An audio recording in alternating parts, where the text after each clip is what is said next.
morning and welcome to a very foggy January day here in Lincolnshire. I just want to spend a few minutes this morning to introduce you to a revamped version of an old hive that we have. This is called a Westley Hive. It was developed in the mid-20th century by Captain E.J. Treadwell of Hampshire. He was the seasonal or the regional bee inspector for Hampshire at the time. And he found that some of the people he was helping and working with weren't really doing their job when it came to swarm control.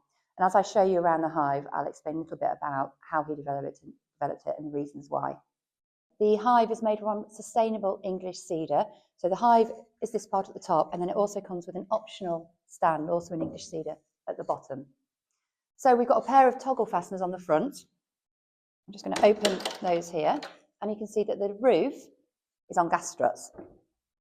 So it's brilliant for people who have maybe difficulty lifting or haven't got great backs. The hive also comes complete with 3 insulated quilts made out of recycled chip foam. So I'm just going to show you inside the hive, and I'll talk a little bit about why Captain Treadwell developed it. So you can see now I've opened the hive up. We've got 3 boards of the hive. These are made with birch ply. The centre one has a feeding hole as well.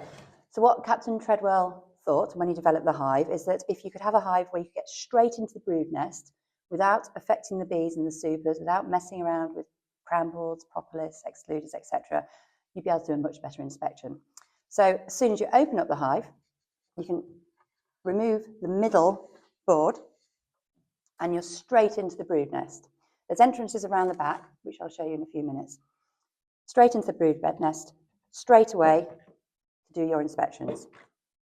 So if you're doing your inspections and you find a queen cell or queen cells, you can just move this board, move 4 or 5 frames of brood, eggs, and a good queen cell into another part of the hive, and then using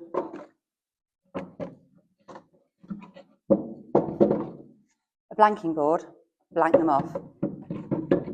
So you move, so this is basically swarm control, so you move your 4 or 5 frames with a queen cell to one side. The other side thinks the hive has swarmed.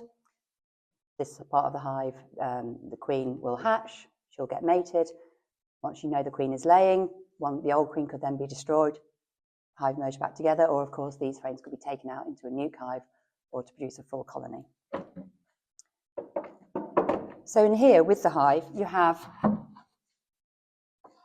33 frames altogether. You have 2 of these blanking boards.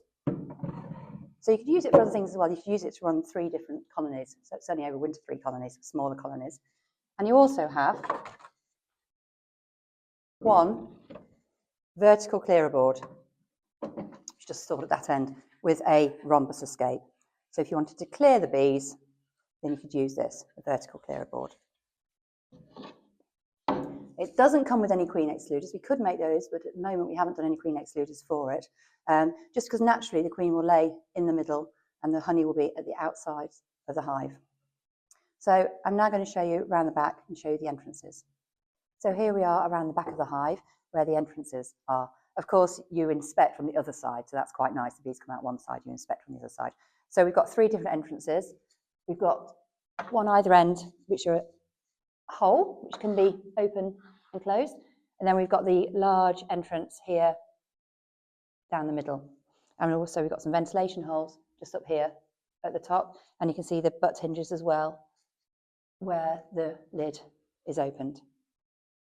Okay, so that was just a short look around the Westley Hive, made from English sustainable cedar, DN4 frames in the body on stainless steel runners, developed by, I say, Captain Treadwell from Hampshire.